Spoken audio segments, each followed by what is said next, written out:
Te damos la bienvenida al podcast de Alberto Martínez, un espacio para pensar sobre temas de interés para nuestra comunidad. Te invitamos a reflexionar, sin consignas vacías, sin golpes bajos y sin miedo a hacer las preguntas difíciles, porque detrás de cada conflicto hay una historia, detrás de cada institución hay trabajadores y detrás de cada silencio suele haber una verdad esperando ser dicha.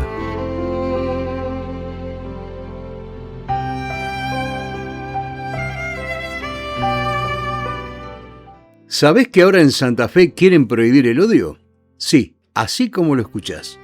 O por lo menos, eso es lo que parece decirse cuando se anuncia que la provincia quiere convertirse en un territorio libre de discursos de odio. La frase suena bien. ¿Quién puede estar a favor del odio? ¿Quién puede defender la discriminación, la persecución o la violencia contra una persona por su religión, su origen, su identidad, su orientación sexual o su condición social? Nadie es razonable. Pero espera un momento, porque acá hay una primera confusión que conviene aclarar. El odio es un sentimiento, y el derecho no puede meterse dentro de la cabeza ni del corazón de una persona para controlar lo que se siente. Una persona puede sentir bronca, resentimiento, rechazo e incluso odio. Puede parecernos moralmente reprochable, podemos discutirlo, condenarlo, tratar de comprender de dónde viene. Pero mientras ese sentimiento permanezca en su fuero íntimo, no puede ser materia de castigo estatal. El derecho no está para sancionar sentimientos, está para intervenir sobre acciones, sobre amenazas concretas, sobre actos de discriminación, sobre llamados directos a la violencia, sobre campañas de persecución, sobre conductas capaces de producir un daño real y verificable. Esta distinción es central en mi libro En nombre del odio, de reciente aparición, que los invito a poder leerlo. Allí explico que no defino el odio como sentimiento, porque no creo que sea tarea del Estado regular lo que una persona siente. El derecho puede ocuparse de lo que esa persona hace, de lo que expresa, de a quién se dirige y del riesgo que genera. Pero lo que ocurre en su interior debe quedar fuera del alcance del poder sancionador. El problema aparece cuando esa frontera empieza a borrarse, porque el proyecto que obtuvo media sanción en el Senado de Santa Fe no se limita a sancionar amenazas o llamados directos a la violencia. También habla de expresiones que promuevan, justifiquen o naturalicen la discriminación, la hostilidad o el menosprecio. Y ahí la cosa se vuelve mucho más complicada, porque deberíamos preguntarnos qué significa naturalizar el menosprecio. ¿Quién decide cuándo una explicación se convierte en justificación? ¿Un periodista que produce una declaración para informar está promoviendo esa idea? ¿Un historiador que explica una doctrina discriminatoria la está justificando? ¿Una crítica áspera contra una institución puede interpretarse como hostilidad contra quienes la integran? Ahí ya no estamos hablando solamente de conductas concretas, estamos hablando de interpretaciones. Y cuando una norma depende demasiado de la interpretación, el poder real queda en manos de quien la recibe a esa denuncia, de quien la investiga y de quien decide en definitiva. Una cosa es prohibir una amenaza concreta. Otra muy distinta es dejar abierta la posibilidad de sancionar una expresión porque alguien considera que naturaliza el clima de menosprecio. Ese desplazamiento parece pequeño, pero no lo es, porque una norma así no se aplica en el aire. Se aplicará en medios conflictivos, en conflictos políticos, sociales, gremiales, religiosos y periodísticos. Y es justamente en esos conflictos donde aparecen las preguntas más incómodas. ¿Quién va a ser el denunciado primero? ¿El funcionario que estigmatiza desde un acto oficial o el periodista que publica una investigación incómoda? ¿El grupo con poder económico y capacidad de defenderse o el ciudadano común que escribió algo torpe en una red social? ¿El dirigente del oficialismo o el opositor que cuestiona al gobierno? Las leyes nunca se aplican de manera pareja, y cuanto más abierta es una definición, mayor es la posibilidad de seleccionar a quién se investiga y a quién se deja pasar. Hay otro punto que es importante aclarar. El mismo día en que en el Senado se trató el proyecto, la Mesa del Diálogo Santafesino presentó una declaración pública. La mesa está integrada por representantes de distintos credos, universidades, sectores sindicales, organizaciones sociales y entidades empresarias. Su planteo fue declarar a Santa Fe como territorio libre de discriminación y de discursos de odio. Hasta aquí estamos frente a una aspiración ética y política, una declaración, un llamado a la convivencia, un compromiso institucional. Pero la mesa del diálogo no pidió crear una nueva infracción. No pidió modificar el código de convivencia, no pidió una multa de hasta 60 yus, no pidió tampoco un curso obligatorio para quienes fueran sancionados. Esto fue incorporado por los legisladores. Dicho de una manera sencilla, la mesa de diálogo pidió convivencia y los legisladores afines al Poder Ejecutivo aprovecharon ese respaldo moral para colar una nueva figura contravencional. La comunidad organizada pidió una declaración, el poder político agregó una sanción. Y esa diferencia no es menor, porque una causa justa no convierte automáticamente en justo a cualquier herramienta utilizada en su nombre.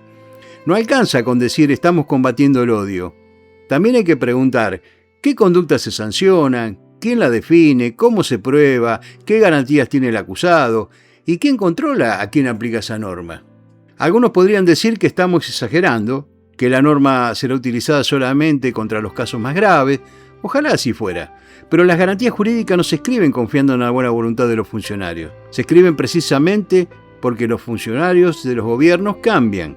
Las leyes sobreviven a sus autores. La facultad que hoy se entrega a una autoridad moderada mañana puede quedar en manos de otra mucho menos tolerante.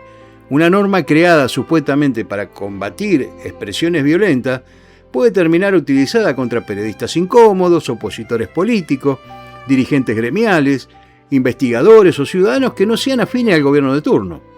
Y no hace falta que esas personas sean finalmente condenadas porque la herramienta produce efectos de igual manera. El castigo puede empezar antes incluso, con una denuncia, una citación, un expediente, con la obligación de contratar a un abogado, con la exposición pública y con la sospecha.